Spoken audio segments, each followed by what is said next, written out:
A filosofia clássica nos legou a doutrina das virtudes cardeais, que já estão presentes, por exemplo, na obra de Aristóteles.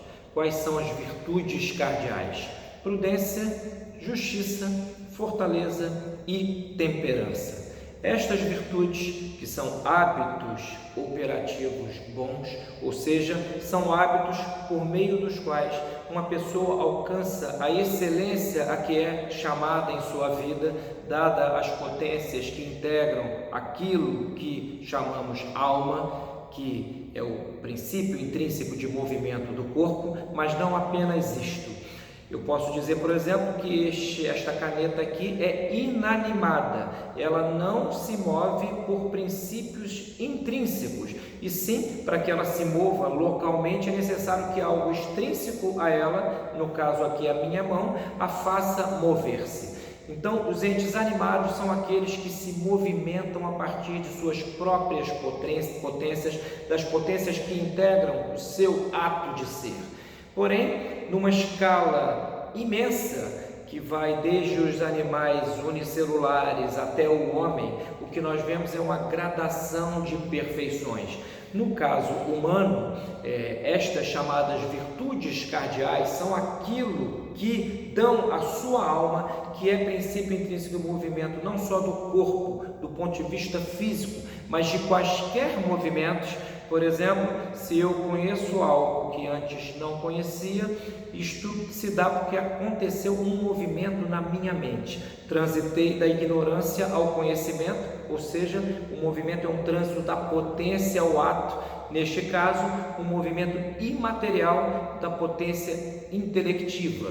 Imaterial porque não é tangível sequer e está inscrito na nossa potência intelectiva, ou seja, no nosso intelecto, e o intelecto é aquilo que em nós é capaz de ir às coisas vendo nelas o que está para além das suas exterioridades.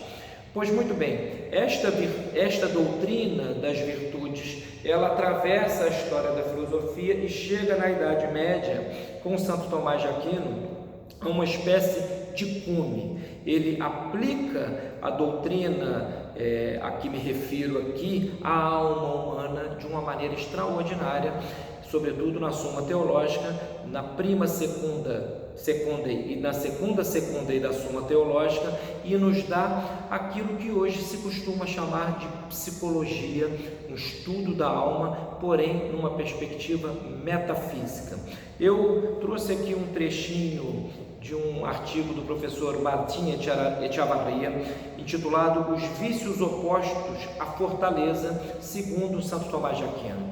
Repito, a fortaleza é uma virtude cardeal, é uma das quatro. As outras são prudência, justiça e temperança. Pois muito bem, enumera aqui o Echavarria, seguindo de perto a Santo Tomás.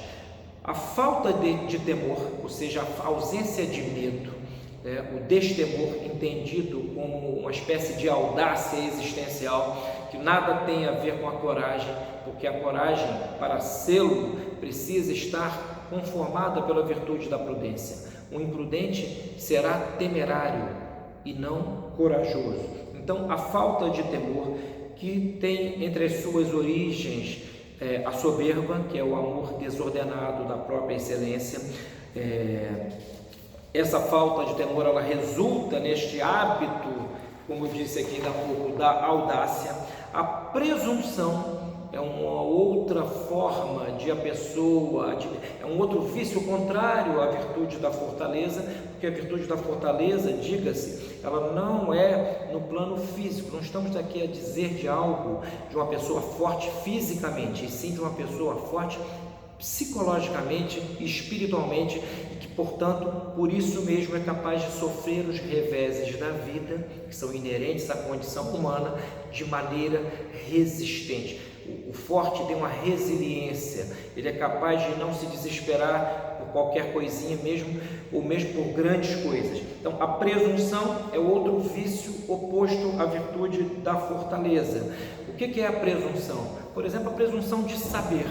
Hoje em dia, na época das redes sociais, este é um vício bastante disseminado. As pessoas afetam saberes e não possuem, ou só os possuem de maneira limitada, porém são compelidas a exibir este pequenino saber como se fora muito grande. Então este vício da presunção, ele se opõe à fortaleza de uma maneira muito efetiva, porque o forte é humilde e sabe calar quando é preciso. Ele tem a noção clara daquilo que ele sabe, daquilo que ele não sabe, e com relação ao que sabe, tem a consciência de que se trata de algo pequenino, já que o intelecto humano, por mais que ele cresça na compreensão da realidade, ele nunca esgota o ser da realidade. Por mais que conheçamos coisas, sempre haverá um universo imenso, incomensurável de coisas por conhecer, porque o nosso intelecto não é capaz de, num ato fulgurante de intuição, compreender a essência de todas as coisas que há na realidade. Ao contrário do que pensava Edmund Husserl, nós não temos a intuição direta, não é das essências em geral, de nenhuma essência. Nós, como dizia Aristóteles com muito mais realismo e acerto, nos valemos dos sentidos para chegar ao conhecimento das coisas. Um cego de nascença jamais poderá ter a noção perfeita da cor verde, porque lhe falta, a sua potência visiva tem um defeito que o incapacita a ter essa noção clara do conceito de verdura, né? Então ele não atualiza neste ponto o seu intelecto da maneira como poderia. Então o nosso intelecto é um intelecto limitado. Então o presunçoso parece esquecer-se disso. Então a sua fraqueza está em querer parecer grande, né? Isto pode até parecer uma espécie de paradoxo, né? Mas é a pura verdade. Só é humilde quem tem algo grandioso dentro de si e que é capaz de esconder, de ocultar dos olhos do mundo todas as vezes que isto for conveniente. E a contrária é verdadeira. Só é pequeno no sentido do medíocre aquele que se julga grande. O presunçoso é pequenino, ele tem uma alma vangloriosa. E a vanglória, aliás, não nos custa lembrar, é um dos 7 pecados capitais, né? Inanis gloriae, é a glória nanica. O sujeito tem uma conquistazinha ali e acha que é uma grande coisa. Ele aprendeu uma coisinha ali ontem e já se acha habilitado a expor aquilo ali como se fosse a 8ª maravilha do mundo. A vanglória é um inflar da alma muito temerário, muito ruim do ponto de vista existencial. Outro vício contrário à virtude cardial da fortaleza, a ambição.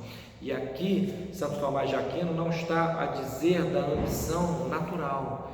Nós temos uma ambição natural como tendência anímica, uma ambição por conhecer as coisas, por amar, por ter conquistas justas de acordo com os nossos méritos. Essa é uma ambição saudável. A ambição de que se fala aqui, que é contrária à virtude da fortaleza, é a ambição presunçosa, é o querer que está para muito além das capacidades daquele que quer, né? E diz aqui o Echevarria, outro vício aparentado com a presunção e oposto à magnanimidade, que é irmã da fortaleza, é a ambição.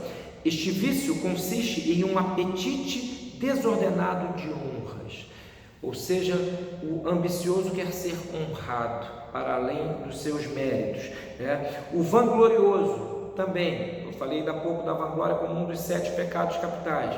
Ela é um dos 7 pecados capitais, mas também é um vício oposto à virtude da fortaleza, que é uma virtude cardial. E as virtudes cardeais, na concepção em que serão abordadas neste curso, Santo Tomás de Aquino, psicólogo medieval para todos os tempos, as virtudes cardeais são a bússola do caráter, né? Sem virtudes, um caráter se depaupera. E alguém podia perguntar, mas o que é o caráter? O caráter, não o confundamos com a personalidade. O caráter é o conjunto de hábitos operativos. Então, se estes hábitos, em sua maioria, são hábitos bons, congruentes com a natureza da pessoa humana, o caráter será vicioso. Se são hábitos maus, contrários à natureza intelectiva ou volitiva da pessoa humana, serão muito, digamos assim, depauperantes, serão encaminhadores do homem a uma espécie de buraco existencial.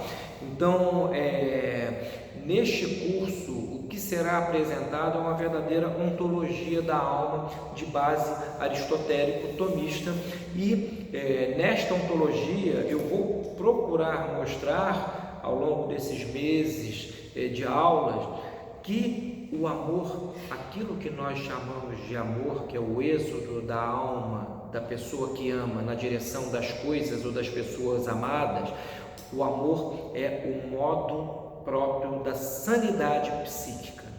Só é saudável quem ama. O desamor, entendido como um movimento contrário a esse apetite natural de expansão do homem, ele acaba por degenerar em um sem número de patologias que hoje estão, digamos assim, codificadas pelas psicologias contemporâneas de várias correntes.